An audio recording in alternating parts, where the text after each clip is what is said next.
Trauma in I cannot forget എന്നുള്ള ക്വസ്റ്റിൻ്റെ ആൻസറാണ് നമ്മൾ നോക്കുന്നത്. ഈ ഒരു പെർട്ടിക്കുലർ ക്വസ്റ്റ്യൻ എന്ന് പറയുന്നത് യൂണിവേഴ്സിറ്റിയിൽ ചോദിച്ചൊരു ചോദ്യമാണ്. ഇതിനെ പല രീതിയിൽ നമുക്ക് വേണമെന്നുണ്ടെങ്കിൽ ചോദിക്കാം.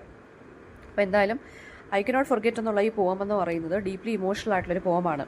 അതൊരു ഹോളോകാസ്റ്റ് സർവൈവറിൻ്റെ ട്രോമയാണ് ഇതിനകത്ത് എന്തായാലും സംസാരിക്കുന്നത് ഈ ഒരു പോയത്തിനകത്ത്.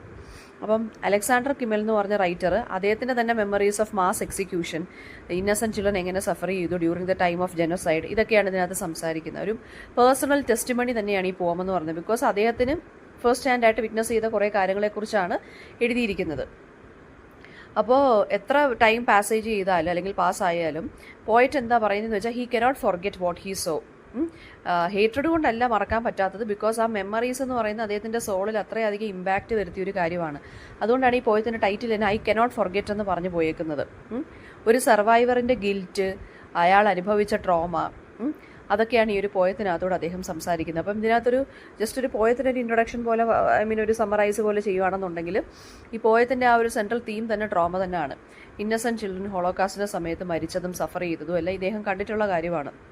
ഗ്യാസ് ചേമ്പറിലൊക്കെ ഇട്ട് കൊന്നതും ആ ഒരു ഹെൽപ്ലെസ്നെസ്സും ഡെത്തും ടെററും എല്ലാം ഇദ്ദേഹം വിറ്റ്നസ് ചെയ്ത കാര്യമാണ്. ഫാമിലീസ് അങ്ങോട്ടും ഇങ്ങോട്ടും സെപ്പറേറ്റഡ് ആവുന്നു, അമ്മമാർ കുട്ടികളിൽ നിന്ന് സെപ്പറേറ്റഡ് ആവുന്നു. ആ ഒരു ഡീഹ്യൂമനൈസേഷൻ, പിന്നെ വിക്ടിംസ് ഫേസ് ചെയ്തിട്ടുള്ള ക്രൂവൽറ്റി, ആ ഒരു മെമ്മറിയൊക്കെ എന്ന് വെച്ച് കഴിഞ്ഞാൽ അത്ര വിവിഡായിട്ട് ഇദ്ദേഹത്തിൻ്റെ മൈൻഡിൽ ഇപ്പോഴും കിടക്കുകയാണ്. ഓക്കെ, അപ്പോൾ മറക്കാനായിട്ട് ഇമോഷണലി ഇമ്പോസിബിൾ ആണ് ഇതെല്ലാം. പിന്നെന്താണ്, കില്ലേഴ്സ് എന്ന് പറയുന്നത് അതായത് ഫുള്ള് ഡെത്തിനെ കുറിച്ചാണ് ഇതിനകത്ത് ഇദ്ദേഹം സംസാരിച്ച് പോയേക്കുന്നത്, അല്ലെങ്കിൽ ഈ പോയത്തിനകത്ത് പറഞ്ഞേക്കുന്നത്. ആ ഒരു ജനസൈഡിൻ്റെ റൂട്ടീൻ നേച്ചറിനെ കുറിച്ചാണ് പറയുന്നത്. അതുപോലെ തന്നെ ഇദ്ദേഹം ട്രോമ അനുഭവിച്ച അല്ലെങ്കിൽ ബാക്കിയുള്ളൊരു ട്രോമ അനുഭവിച്ച പെർട്ടിക്കുലർ ലൊക്കേഷൻസിനെ കുറിച്ചും സംസാരിക്കുന്നുണ്ട്. അപ്പോൾ ആ ജിയോഗ്രഫി ഓഫ് ജനസൈഡിനെ കുറിച്ചും ഇദ്ദേഹം സംസാരിക്കുന്നുണ്ട്. മാസ് ഷൂട്ടിംഗ് നടന്ന സ്ഥലങ്ങൾ, മരിച്ചുപോയ ആളുകളെ ജീവനോടെ അല്ലാതെയും കുഴിച്ചിട്ട സ്ഥലങ്ങൾ, ബെറി ചെയ്തത്, അതെല്ലാം ഇദ്ദേഹത്തിനെ ഹോണ്ട് ചെയ്യുന്നു. അപ്പം നേച്ചർ തന്നെ എന്ത് ചെയ്യാണ്, ഈ ഒരു ഹൊറിഫിക് ആയിട്ടുള്ള കാര്യങ്ങൾ വിറ്റ്നസ് ചെയ്തിരിക്കുകയാണ് ഇദ്ദേഹത്തിനോടൊപ്പം തന്നെ. പിന്നെ നെക്സ്റ്റ് എന്ന് പറയുന്നത് അപ്പോൾ ഈ ഒരു ട്രോമയാണ്, അതായത് ട്രോമ പേഴ്സണലുമാണ്, ഇൻവേഡ് അതായത് അദ്ദേഹത്തിൻ്റെ മൈൻഡിൽ നിന്ന് വന്നൊരു കാര്യമാണ് ഇതെല്ലാം. അപ്പോൾ അദ്ദേഹത്തിന് ആ സമയത്തുണ്ടായിരുന്ന, അതായത് ഒന്നും ചെയ്യാൻ സാധിച്ചു കാണത്തില്ല, ആളുകളെ രക്ഷിക്കാനോ ഒന്നും ചെയ്യാൻ സാധിച്ചു കാണത്തില്ല. ആ ഒരു പവർലെസ്നെസ്സും അതിൽ നിന്നുണ്ടായേക്കുന്ന ദേഷ്യം അല്ലെങ്കിൽ റേജും, അതാണ് ഇവിടെ ഒരു സൈലന്റ് സ്ക്രീം പോലെ അദ്ദേഹം ലാസ്റ്റ് സ്റ്റാൻസ 7 പറയുന്നുണ്ട്. ആ ട്രോമ ഇദ്ദേഹം സപ്രസ് ചെയ്ത് വെച്ചിരിക്കുകയായിരുന്നു, പക്ഷേ അത് അൺറിസോൾവ് ആയിട്ട് തന്നെ മൈൻഡിൽ കിടക്കുവാണ്. അതാണ് ഞാൻ ഐ കനോട്ട് ഫോർഗെറ്റ് എന്ന് പറഞ്ഞ് തികട്ടി മൈൻഡിലോട്ട് വരുന്നത്. അതാണ് അദ്ദേഹം സൈലന്റ് ആയിട്ട് അദ്ദേഹത്തിന് സ്ക്രീം ചെയ്യാൻ പറ്റുള്ളൂ. റിവെഞ്ച് എടുക്കണം എന്നൊക്കെ ഉണ്ടെങ്കിൽ പോലും അത് ഹേറ്റഡ് കൊണ്ടല്ല, പക്ഷെ ആ ഒരു പേടി കാരണമാണ്. അദ്ദേഹത്തിന് എടുക്കാൻ സാധിച്ചില്ല. അപ്പോൾ ഫൈനൽ സ്റ്റാൻസയ്ക്കകത്ത് ഇദ്ദേഹം ഒരു സ്ട്രോങ് ഡിക്ലറേഷൻ പറയുവാണ്. മെമ്മറി എന്ന് പറയുന്നത് ബോത്ത് ഒരു ബേർഡനാണ്, അതുപോലെ തന്നെ ഒരു ഡ്യൂട്ടിയും കൂടിയാണ്. ഇപ്പോൾ മെമ്മറി ബേർഡൻ ആയതുകൊണ്ടാണ് അദ്ദേഹത്തിന് ഇപ്പോൾ ഈ ഒരു പോം എഴുതി അദ്ദേഹത്തിൻ്റെ ഡ്യൂട്ടി കംപ്ലീറ്റ് ചെയ്യാൻ സാധിച്ചത്. അതായത് ഇദ്ദേഹം വിറ്റ്നസ് ചെയ്ത കാര്യം അദ്ദേഹം കവിതയിലൂടെ അല്ലെങ്കിൽ ആർട്ടിലൂടെ അത് പുറത്തു കൊണ്ടുവന്നിരിക്കുകയാണ്. മെമ്മറി അദ്ദേഹത്തിൻ്റെ ഒരു ബേർഡൻ ആയിരുന്നു അന്ന്, അല്ലെങ്കിൽ ഇപ്പോഴും. കവിത എഴുതുന്നത് വരെ അതൊരു ബേർഡനാണ്, പക്ഷേ എഴുതി കഴിഞ്ഞപ്പോൾ എന്ത് പറ്റിക്കാണും, അദ്ദേഹത്തിന് റിലീഫ് എങ്കിലും കിട്ടിക്കാണും അല്ലേ. അപ്പം ആ ഒരു എല്ലാ കാര്യങ്ങളും നമ്മൾ റിമെമ്പർ ചെയ്യണം. അതായത് ഇതുപോലുള്ള കാര്യങ്ങൾ നമ്മൾ റിമെമ്പർ ചെയ്യുന്നതാണ് ഒരിക്കൽ ഒന്നോർത്താൽ നല്ലതെന്ന് പറഞ്ഞിട്ടാണ് അദ്ദേഹം എൻഡ് ചെയ്യുന്നത്. അതായത് I cannot forget and I will not forget എന്നാണ് പറയുന്നത്. ഞാൻ ഒരിക്കലും ഫോർഗെറ്റ് ചെയ്യാത്ത കാര്യങ്ങളാണ്. And that is why I have written a poem on this എന്നുള്ള രീതിയിലാണ് അദ്ദേഹം എൻഡ് ചെയ്യുന്നത് അല്ലേ. സോ ഇനി നമുക്ക് ഈ ഒരു പോയത്തിൻ്റെ ഈ ഒരു ട്രോമ എന്നുള്ള കാര്യം എങ്ങനെ വരുന്നതെന്ന് നമുക്ക് നോക്കാം. ഫസ്റ്റ് ഓഫ് ഓൾ, ഞാൻ നേരത്തെ പറഞ്ഞ പോലെ തന്നെ ഈ പോയറ്റിൻ്റെ പേഴ്സണൽ ആയിട്ടുള്ളൊരു ടെസ്റ്റിമണിയാണ് ഈ പോയം എന്ന് പറയുന്നത്. Because he himself is a holocaust സർവൈവറാണ്. അപ്പോൾ ആ ജനസൈഡിൻ്റെ wound, physical and psychological wound ഇദ്ദേഹത്തിൻ്റെ ഇദ്ദേഹത്തിനുണ്ട്. രണ്ടാമത്തേന്ന് വെച്ചാൽ സർവൈവേഴ്സ് ഗിൽറ്റ്. അതായത് ഇദ്ദേഹം അങ്ങ് സർവൈവ് ചെയ്ത കാര്യമാണ്. ഇദ്ദേഹം മരിക്കാതെ രക്ഷപ്പെട്ടു, പക്ഷെ ഒരുപാട് പേര് മരിക്കുന്ന കണ്ടു അല്ലേ. എസ്പെഷ്യലി കുട്ടികളും അതുപോലെ തന്നെ ഇന്നസെൻ്റ് ആയിട്ടുള്ള ആളുകളും എല്ലാം മരിക്കുന്ന കണ്ടു. സോ ആ ഒരു ഗിൽറ്റ് ഇദ്ദേഹത്തിൻ്റെ മൈൻഡിലുണ്ട്. അദ്ദേഹത്തിനൊന്നും ചെയ്യാൻ പറ്റിയില്ലല്ലോ എന്നുള്ളൊരു ഗിൽറ്റ്. മൂന്നാമത്തെ കാര്യം എന്ന് വെച്ച് കഴിഞ്ഞാൽ ട്രോമ ഓൺഗോയിങ് ആയിട്ട് തന്നെ നിൽക്കുവാണ്. ഒരു പാസ്റ്റ് ഇവൻ്റ് ആണെങ്കിൽ പോലും പോയിട്ടിന് ഫൊർഗെറ്റ് ചെയ്യാൻ പറ്റുന്നില്ല. അതായത് ആ പെയിൻ എന്ന് പറയുന്നത് ഇറ്റ് ഇസ് പെർമനൻ്റ് ആണെന്ന് ആൻഡ് ഇറ്റ് ഈസ് ഇൻഎസ്കേപ്പബിൾ എന്നും ഇദ്ദേഹം പറയുവാണ്. മെമ്മറിയെ ഒരു ബേർഡനായിട്ടാണ് പറഞ്ഞേക്കുന്നത്. ബിക്കോസ് മെമ്മറി എന്ന് പറയുന്നത് ഡെത്തും ഹൊററും ക്രൂവൽറ്റിയും മാത്രമാണ് അദ്ദേഹത്തിന് മൈൻഡിലുള്ളത്. അതിങ്ങനെ ഹോണ്ട് ചെയ്തുകൊണ്ടേ ഇരിക്കുവാണ്. സോ ഈ ട്രോമ എന്ന് പറയുന്നത്, അല്ലെങ്കിൽ ഈ ഒരു കാര്യങ്ങളെന്ന് പറയുന്നത് ഒരു മെൻ്റൽ ബേർഡനായിട്ട് ഇദ്ദേഹത്തിന് മാറിക്കൊണ്ടിരിക്കുവാണ്. അതെല്ലാം ഓർമ്മിക്കുന്നുണ്ടല്ലോ, അതൊരു ബേർഡനാണല്ലോ. നമ്മൾ ഓർമ്മിക്കുമ്പോഴാണല്ലോ പ്രശ്നങ്ങൾ വരുന്നത്. ഇനി ചിൽഡ്രൻസ് ഡെത്ത്, അതായത് കുഞ്ഞുങ്ങളുടെ ഡെത്ത്, അതും പെർട്ടിക്കുലർലി ഇദ്ദേഹത്തിന് ഡിവാസ്റ്റേറ്റ് ചെയ്തൊരു കാര്യമാണ്. അപ്പോൾ ആ ഇമോഷണൽ ട്രോമയ്ക്ക് ഇത് കൂടുതലായിട്ട് പ്രശ്നങ്ങൾ ഉണ്ടാക്കിയതേ ഉള്ളൂ. ഇന്നസെൻ്റ് ആയിട്ടുള്ള കുട്ടികൾ മരിക്കുന്നത് കണ്ടപ്പോൾ ഇദ്ദേഹത്തിന് അത് സഹിക്കാൻ പറ്റിയില്ല. പിന്നെ അതുപോലെ തന്നെ മാസ് ഗ്രേവ്, എക്സിക്യൂഷൻസ്, അതെല്ലാം നല്ല ഇമേജസ് ആയിട്ട് ഈ സർവൈവറിനെ നമ്മുടെ പോയിറ്റിൻ്റെ മൈൻഡിൽ ഇങ്ങനെ ബേൺ ചെയ്തുകൊണ്ടിരിക്കുകയാണ്. അതായത് കൂട്ടക്കൊല ചെയ്തതും ആളുകളെ എക്സിക്യൂട്ട് ചെയ്തതും എല്ലാം. പിന്നെ അതുപോലെ തന്നെ എന്താണ്, ഇദ്ദേഹത്തിന് ഈ ഒരു ആളുകളെ ഫൊർഗീവ് ചെയ്യാനോ ഫൊർഗെറ്റ് ചെയ്യാനോ പറ്റുന്നില്ല. അത്രയും ഇമോഷണൽ സ്കാറാണ് ഇദ്ദേഹത്തിൻ്റെ മൈൻഡിൽ ഈ ഒരു ട്രോമ ലീവ് ചെയ്തത്. ആൻഡ് ഓൾസോ ഈ സർവൈവർ കണ്ടിന്യൂ ചെയ്യുന്നുണ്ട് ലിവ് ചെയ്യാനും, പക്ഷെ അദ്ദേഹത്തിൻ്റെ ഗ്രീഫ് അതെല്ലാം ഇദ്ദേഹം സപ്രസ് ചെയ്തിട്ടാണ് ജീവിക്കുന്നത്.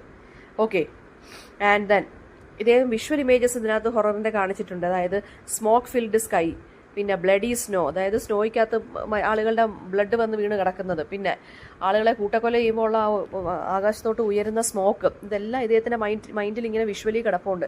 അതൊക്കെ ആ ഫ്ലാഷ് ബാക്ക് എല്ലാം ഇദ്ദേഹം ഈ പോയത്തിനകത്തും യൂസ് ചെയ്യുന്നുണ്ട്, ഇമേജസ് ഒക്കെ.